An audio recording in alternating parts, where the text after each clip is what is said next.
మనం professional makeup artist, right? ఇందులో ఏంటి అంటే మనం ఏదో నార్మల్ గా ఇంట్లో మాట్లాడుకున్నట్టు వర్డ్స్ యూజ్ చేయకూడదు. అంటే కంటికి లోపల వైపు, కంటికి బయట వైపు అలాంటి మాటలు యూజ్ చేయకూడదు. ప్రొఫెషనల్ టర్మ్స్ అనేవి ఇంపార్టెంట్ అన్నమాట. మనం ఒక ప్రొఫెషనల్ మేకప్ ఆర్టిస్ట్ అనేవి మన మాటలే, మనం యూజ్ చేసే వర్డ్సే మనల్ని గుర్తిస్తాయి. ఓకేనా?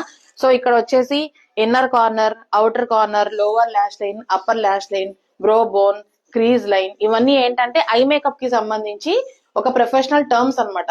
ఇవే మీరు కూడా యూజ్ చేయాలి. మీరు ఎంత వర్క్ కి వెళ్ళినా సరే క్లయింట్ ముందు ఇలాంటి మాటలు మాట్లాడితేనే మీరు అడిగినా సరే ₹1 ఎక్కువ ఇవ్వడానికి ఛాన్సెస్ ఉంటాయి. ఓకే, ఈవిడ ప్రొఫెషనల్ కాబట్టి మనం ఈవిడ ఛార్జ్ చేసేదే కరెక్ట్ అన్నట్టు వాళ్ళకి ఉంటుంది. అంతేగాని మీరు 2000 కి 3000 కి మేకప్ ఒప్పేసుకుని నార్మల్ మాటలు మాట్లాడితే ఫ్యూచర్ లో కూడా అలాంటి ఆర్డర్స్ వస్తాయి. ఉన్నాయమ్మా, ₹1000 కూడా వెళ్ళిపోయి మేకప్ చేసే వాళ్ళు ఉన్నారు. అలా కాదు, మన వాల్యూ అనేది మనం యూజ్ చేసే మాటల మీదే మన వాల్యూ అనేది, మన ఇన్కమ్ అనేది డిపెండ్ అయి ఉంటుంది. ఓకే.